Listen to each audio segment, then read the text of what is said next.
बहुत से लोगों का ख्याल ये है कि खुदा तो वैसे ही गुनाह माफ़ कर सकता है, और वो ये सवाल करते हैं कि फिर खुदा जब वैसे ही गुनाह माफ़ कर सकता है तो उसने अपने बेटे को कुर्बान क्यों किया। इसका मुख्तसर तरीन जवाब ये है कि नहीं, खुदा वैसे ही गुनाह माफ़ नहीं कर सकता, वरना यकीनन वो अपने बेटे को कुर्बान ना करता। अब सबब यह है कि हमें समझने की ज़रूरत है कि खुदा की पाक ज़ात कैसी है और गुनाह क्या है। तो खुदा मोहब्बत है, खुदा रहीम है, और इसके साथ ही खुदा पाक और मुनसिफ भी है। ये सब सिफात खुदा की पाक ज़ात के अंदर मौजूद हैं।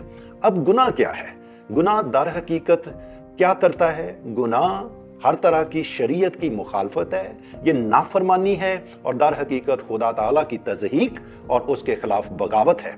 और इसका इम्पैक्ट क्या आता है? गुनाह मौत पैदा करता है, गुनाह जुदाई, खुदा और इंसान में जुदाई पैदा करता है। गुनाह इंसान को नापाक करता है और वो पाक खुदा के साथ फिर मिल नहीं सकता। लिहाजा सवाल ये पैदा होता है कि किस तरह से खुदा अपनी मोहब्बत और अपने रहम को जाहिर करे कि वो गुनाहगार इंसान को बख्शे और अपने साथ फिर जन्नतुल फरदौस में अपनी रफाकत में लेकर आए। तो इसलिए खुदा ने अपने बेटे को भेजा ताकि वो गुनाह की कुर्बानी दे। और खुदावंद का कलाम अब्रानियों के खत के नामे बाब में ये फरमाता है कि बगैर खून बहाए माफ़ी नहीं।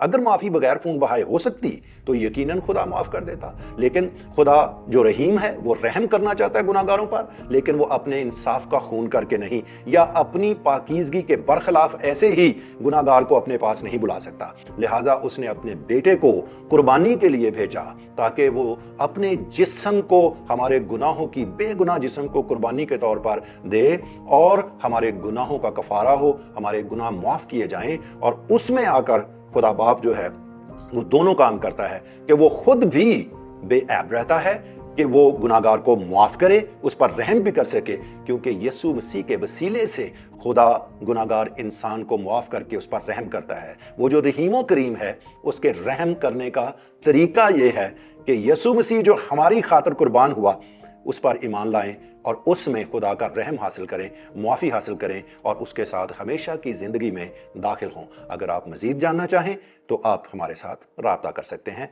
खुदाबंद आपको बरकत बख्शे।